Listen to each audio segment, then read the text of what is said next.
సుంకన్నతో పాటు లైవ్ లో సిద్ధంగా ఉన్నారు. ఆయన కూడా రియాక్ట్ అవుతున్నారు. ఒకసారి ఆయన స్పందన ఏంటో కూడా చూద్దాం. ఏంటి సుంకన్న, డిఐజీ ఏం చెప్తున్నారు?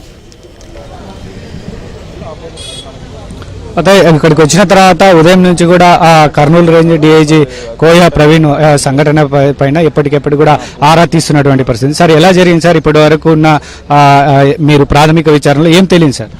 అంటే point of impact of fire వచ్చి బైక్ ఫ్యూల్ ట్యాంక్ నుంచే ఫైర్ స్టార్ట్ అయిందండి. అదే మేజర్ రీజన్. బైక్ అనేది ఆపోజిట్ డైరెక్షన్, సేమ్ డైరెక్షన్ అనేది ఒక ప్రత్యక్ష సాక్షి ఉన్నారంటే మనం ఇంకా విచారించలేదు.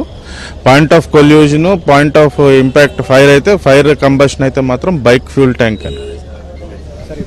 బైక్ మీద చనిపోయినాడు కదా, ఎవరు సార్ ఆయన? ఇంకా ఏమని చేయలేదండి. ఇప్పుడు డ్రైవర్ని కూడా అదుపులోకి తీసుకున్నారు సార్. ఏం చెప్పారు సార్ విచారణ?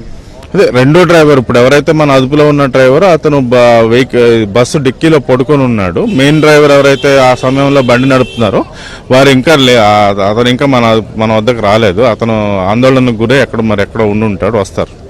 ఇప్పుడు అంతా కూడా మీరు మొత్తం పరిశీలించారు, జిల్లా అధికారులతో మాట్లాడారు. ఈ బస్సుకు సంబంధించిన ఫిట్నెస్, అది తర్వాత చనిపోయిన డెడ్ బాడీస్ని, సో ఎట్లా సార్ ఇదంతా కూడా? కేవలం ఎముకలు, మాంసం ముద్దలు మిగిలినాయి, ఎట్లా వాటిని అదేనండి. ఇప్పుడు మనం ఇక్కడే స్పాట్, మా అధికారులకు ఇక్కడే రెవెన్యూ వాళ్ళతో కూడా మాట్లాడి ఇక్కడే స్పాట్ ఇంక్వెస్ట్ చేయమని చెప్పడం జరిగింది. డెడ్ బాడీస్ అన్ని ఐడెంటిఫై చేసిన తర్వాత, కౌంట్ అసర్టైన్ చేసిన తర్వాత వాళ్ళ యొక్క డిఎన్ఏ శాంప్లింగ్ ఇక్కడే స్పాట్లోనే ఫోరెన్సిక్ నిపుణులు, తర్వాత ఫోరెన్సిక్ డాక్టర్ల సమక్షంలో విఆర్ఓ అండ్ పోలీస్ నలుగురు కలిసి ఇప్పుడు చేస్తారు. పంచనామా ఇక్కడే పంచనామా. ఇప్పుడు ఏవైతే డెడ్ బాడీస్ ఉన్నాయో వాటి యొక్క పంచనామా ఇక్కడే స్పాట్లో చేస్తారు. ఐడెంటిఫై చేశారు సార్ ఎవరు ఇక్కడ? అది అసలు ఎటువంటి అనుమానాలు లేవండి. మనం అది డిఎన్ఏ బట్టే, ఆ లిస్ట్ బట్టే మనం చూడాలి. ఇప్పుడు వరకు అయితే ఎంతమంది ఉండొచ్చు? మనకి 11 ఏవైతే డెడ్ బాడీస్ పూర్తిగా కాలిపోయి కనిపిస్తున్నాయి. ఇంకా 9 మంది అనేది చనిపోయారా లేక వాళ్ళు భయపడి ఎక్కడైనా ఉన్నారా అనేది వాళ్ళ ఆచూకీ తెలియాల్సి ఉంది.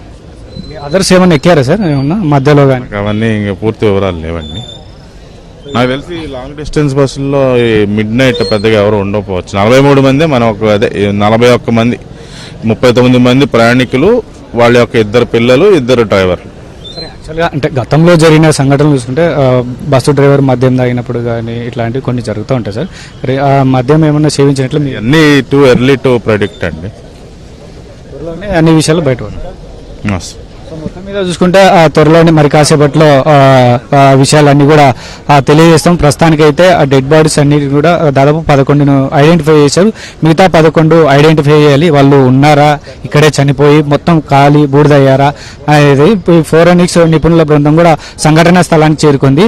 సో వీళ్ళంతా కూడా ఇక్కడ డిఎన్ఏ పరీక్షల ఆధారంగానే వారిని ఏదైతే గుర్తించాల్సి ఉంటుందని కూడా చెప్పడం జరిగింది. ఎఫ్ఎస్ఎల్ టీం కూడా గంట సేపు క్రితమే సంఘటనా స్థలానికి చేరుకుంది. ముఖ్యంగా వాళ్ళైతే మరి వైపు సహాయక చర్యలు జరుగుతున్నాయి, ఇంకోవైపు ఎఫ్ఎస్ఎల్ టీం కూడా క్లూస్ అన్నిటి కూడా